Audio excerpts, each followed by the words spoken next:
Good morning, ladies and gentlemen. My name is Christopher Daniels, and this is your 5-Minute Ministry Mondays, just your weekly dose of irreverent spiritual humor where I take a topic and deliver a sermon about it in under 5 minutes. Now, this week's inspiration comes from my friend Naomi, who asks about transitional periods in one life. And I'm going to talk about that in a sermon that I like to call the Every Life Crisis.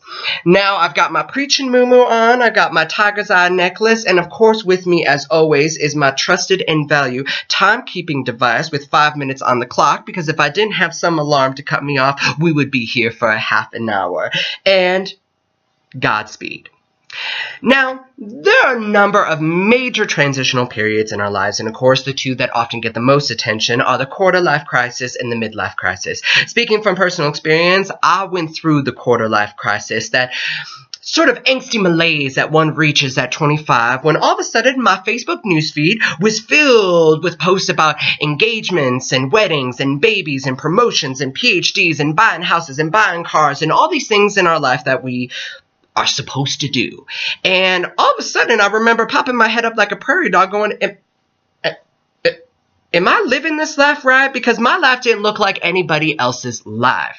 And instead of reflecting back on myself and going, hey, queen, look at you living your best life. And that's okay if it doesn't look like other people's lives, because God spent a lot of time molding you from the jar of unique fabulosity to live your unique self. And that don't need to be anybody else. Instead, I began to compare myself to other people, saying if I didn't have these things in my life, then there might be something wrong. And all of a sudden, I was flooded with these questions of, what are you doing with your life? You need to settle down. You need to take life seriously. And if I made the wrong decision, then suddenly I was going to screw up my life, and nothing was going to work out, and I might as well just go into a hole and just die.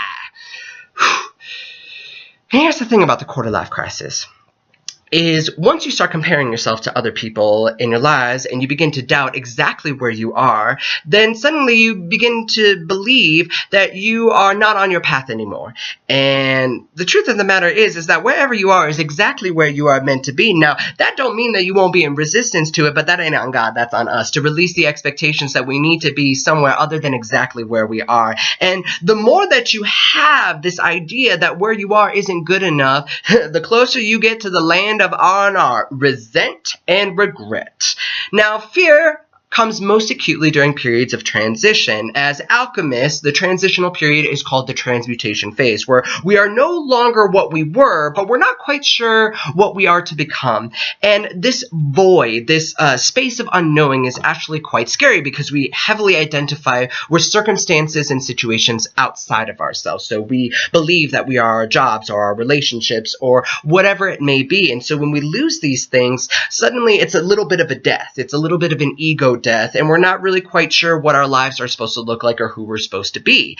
And if we stop identifying with these things, because really that's not who we truly are, we just believe that's who we are. And that's why rites of passages and ceremonies is so vitally important, because when we have a ceremony ending to one period of our lives, we're able to release it, we're able to let it go and say goodbye to it, and then we're able to openly welcome a new phase in our life. And often we do it with a supportive group of friends, family, or a community that is there to let us know that we are not alone, and they're actually there to uplift us. So if you find yourself in a transitional phase in your life, might I recommend that you create sacred space for yourself, and then you invite others to share in a ceremony or have a party, or better yet, have your party on your damn self, and invite your angels and your guides and your spirits and whoever that you would like to invite from all the other planes to join you and facilitate that transition and play it out and alchemize the situation and cross that bridge from one state of being into another.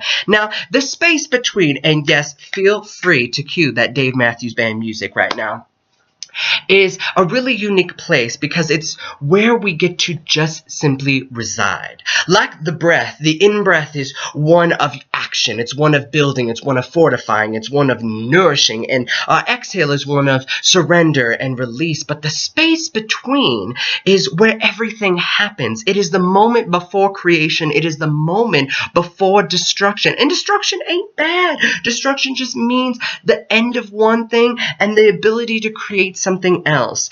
In Tai Chi, we call it Wu Chi, the moment before separation. So in the space between is where we are reminded reminded of our wholeness. And by the way, that wholeness can never be taken from you no matter what happens in our lives. And it's only when we believe the lies that God, someone else, life has taken something from us that we are fractured, incomplete, and not whole. And that is simply not the case, because who you truly are is a radiant, divine child of God, and that identity can never be taken from you no matter what happens. And what if instead of walking forward in trepidation and fear, we instead were like an intrepid Star Trek Voyager vessel that went into uncharted territories with excitement to see what we might uncover about ourselves. And believe me, the journey is certainly worth it.